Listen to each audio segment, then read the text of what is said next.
తెలుగు రాష్ట్రాల్లో వర్షాలు జోరందుకున్నాయి. ఈ వీక్లో అక్కడక్కడ భారీ వర్షాలు కూడా కురిశాయి.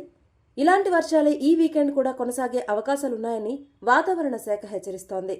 తెలుగు రాష్ట్రాల్లో నైరుతి రుతుపవనాలు విస్తరించాయి. ప్రస్తుతం చురుగ్గా కదులుతున్నాయి.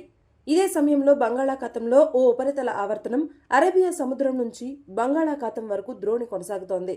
వీటన్నింటి ప్రభావంతో ఈ వీకెండ్ తెలంగాణ, ఆంధ్రప్రదేశ్ రాష్ట్రాల్లో భారీ వర్షాలు కురిసే అవకాశం ఉందని వాతావరణ శాఖ హెచ్చరిస్తోంది. ఇప్పటికే తెలంగాణ వ్యాప్తంగా భారీ వర్షాలు కురుస్తున్నాయి. రాజధాని హైదరాబాద్ నగరంతో పాటు జిల్లాల్లోనూ అత్యధిక వర్షపాతం నమోదైంది. ఈ 2 రోజులు కూడా జోరు వానలు పడతాయని హైదరాబాద్ వాతావరణ కేంద్రం హెచ్చరిస్తోంది. శుక్రవారం రాత్రి నుంచి పలు జిల్లాల్లో వర్షాలు కురుస్తున్నాయి. ఇవాళ ఉదయం కూడా ఈ వర్ష బీభత్సం కొనసాగుతుందని అంచనా వేస్తున్నారు వాతావరణ నిపుణులు. జోగులాంబ గద్వాల, వనపర్తి, నాగర్ కర్నూల్, మహబూబ్ నగర్ జిల్లాల్లో భారీ వర్షాలు కురుస్తున్నాయి. ఇవి శనివారం ఉదయం కూడా కంటిన్యూ అవుతాయని తెలంగాణ వెదర్మ్యాన్ వెల్లడించారు.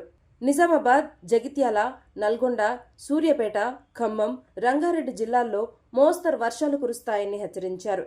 రాజధాని హైదరాబాద్లో ఆకాశం మేఘాలతో కమ్మేసి చల్లగా ఆహ్లాదకరంగా వాతావరణం ఉంటుందని, అక్కడక్కడ చెదురుమదురు జల్లులు మినహా భారీ వర్షాలు ఉండవని వెదర్మ్యాన్ తెలిపారు. జూన్ 13న భద్రాద్రి కొత్తగూడెం, జయశంకర్ భూపాలపల్లి, ఖమ్మం, నల్గొండ, సూర్యాపేట, మహబూబ్ నగర్, వరంగల్, హన్మకొండ, రంగారెడ్డి, హైదరాబాద్, మేడ్చల్ మల్కాజ్గిరి, వికారాబాద్, సంగారెడ్డి, మెదక్, కామారెడ్డి, మహబూబ్ నగర్, నాగర్ కర్నూల్, వనపర్తి, నారాయణపేట, జోగులాంబ గద్వాల జిల్లాల్లో అక్కడక్కడ వర్షాలు కురిసే అవకాశాలున్నాయని వాతావరణ శాఖ తెలిపింది.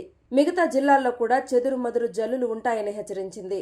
దక్షిణ కోస్తాంధ్ర పరిసర ప్రాంతాలపై ఉపరితల ఆవర్తనం కొనసాగుతోందని ఏపీ విపత్తు నిర్వహణ సంస్థ ఎండీ ప్రఖర్ జైన్ తెలిపారు. దీని ప్రభావంతో శనివారం పార్వతీపురం మన్యం, అల్లూరి సీతారామరాజు, బాపట్ల, పల్నాడు, మార్కాపురం, ప్రకాశం, నెల్లూరు, రాయలసీమ జిల్లాల్లో పిడుగులతో కూడిన భారీ వర్షాలు కురిసే అవకాశం ఉందని తెలిపారు. అలాగే మిగతా జిల్లాల్లో అక్కడక్కడ పిడుగులతో కూడిన తేలికపాటి వర్షాలు కురిసే అవకాశం ఉందని తెలిపారు.